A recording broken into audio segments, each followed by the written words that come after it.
Los biólogos dicen que pesa de 0,9 a 1,4 y los sabios sabedores dicen que pesa 1 gramo. Y ellos dicen, y le estudiaron el seguimiento de alimentario de este anélido, que come 1 gramo por día, come el peso de su cuerpo por día, de los cuales utiliza como rendimiento húmico o lombricompuesto, utiliza el 60%, rinde un 60%, y el 40% restante lo metaboliza para la reproducción.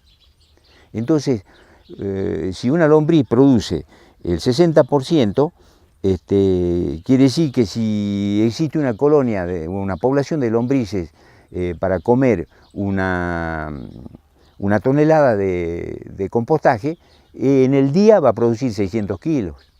O sea, se necesitaría 1 millón de lombrices para comer en un solo día 1 tonelada de compuesto. Entonces, en sentido económico, si eso transformamos a peso, todo el mundo sabe cuánto cuesta 1 kilo de materia orgánica, digamos, como humus. Y resultado de ganancia. El humus tiene la propiedad de mejorar la estructura física del suelo porque lo hace liviano. Y el humus tiene la capacidad de mejorar la capacidad química también porque la mineralización que produce hace aprovechable, digamos, la materia que hay en el suelo que no está disponible para las plantas, la hace disponible y por esa transferencia osmótica la planta la toma. Y después en el tema de residuos químicos que quedan después de una fumigación o de un tratamiento de cultivos, quedan residuos químicos en el tiempo. Bueno, el humus reduce la presencia de esos residuos químicos porque los cambia, los metaboliza, los reduce totalmente, dejando el suelo nuevamente virgen.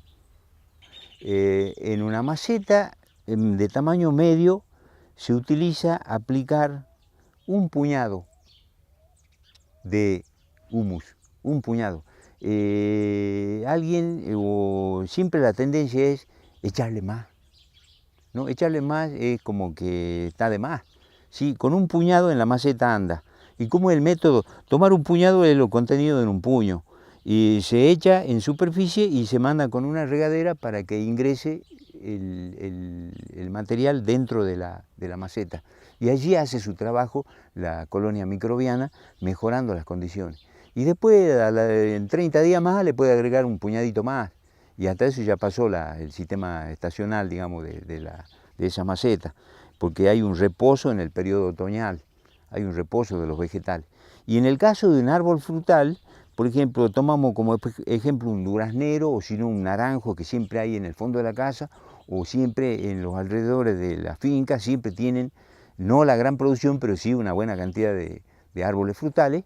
Bueno, hay que agregarle medio kilo, 2 veces al año. Medio kilo cuando comienza a mover la savia, en el periodo en que comienza a mover la savia, que es el periodo entre julio, agosto, septiembre, y así empieza a mover la savia, las especies. En el caso del durazno, está entregando la fruta en noviembre o diciembre, ¿ve? Entonces hay un movimiento de savia que requiere la utilización de ese fertilizante.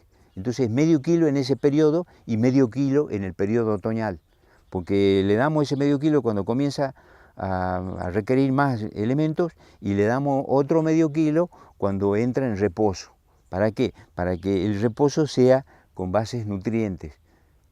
Por ejemplo, en un campo de arvejas de suelo malo por los ingenieros que son especialistas en suelo, ellos definen los suelos como bueno o malo, o como suelo arenoso, arcilloso, o poca materia orgánica. Generalmente los suelos son buenos de la huerta.